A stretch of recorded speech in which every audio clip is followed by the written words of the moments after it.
Paul van Dyk, The Sound of Resilience.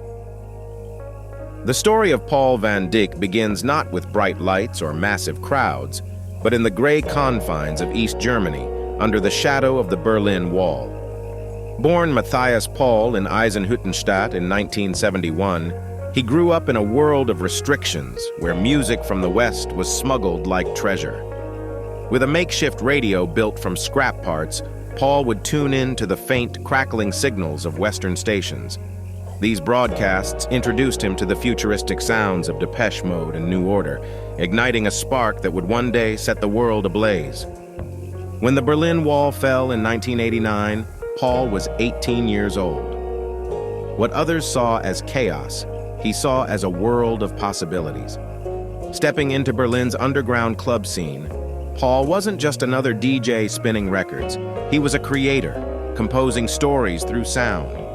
In a tiny apartment with borrowed equipment, he spent sleepless nights layering melodies and rhythms.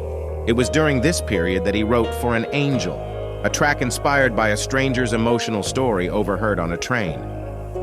Paul's rise was meteoric. From small Berlin clubs to the world's biggest festivals, his sets became more than performances. They were emotional journeys.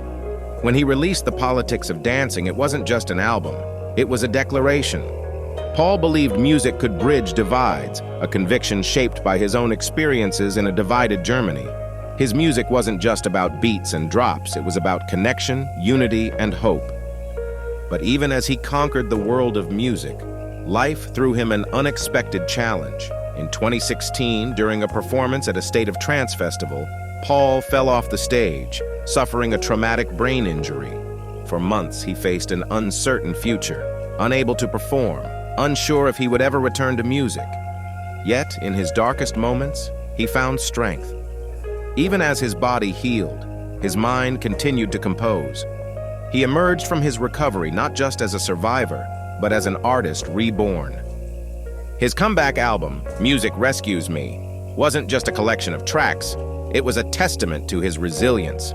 Fans described the album as a deeply personal gift, a story of survival told through music. Paul himself said, "Music saved me, and I want it to save others too."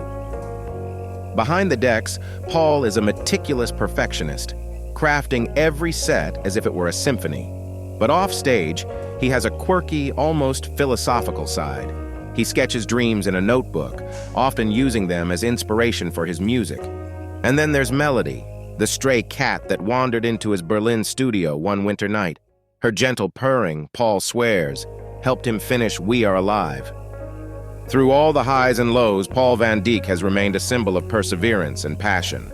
Whether performing to millions at the Brandenburg Gate, a place once defined by division, or to intimate crowds in underground clubs, his mission remains the same: to unite people through music. Every beat, he says, is a chance to tell a story, to connect, to heal. Paul van Dyk's journey is not just about music, it's about overcoming barriers, both physical and emotional. From the shadow of the Berlin Wall to the world's largest stages, he has proven that music is more than sound. It's a lifeline, a bridge, and above all, a reminder that no wall is too high to break down. Discover the roots of electronic music and its rise to global dominance in this electrifying journey. Like, comment, and subscribe to Amixtopia to dive deeper into music's most influential stories.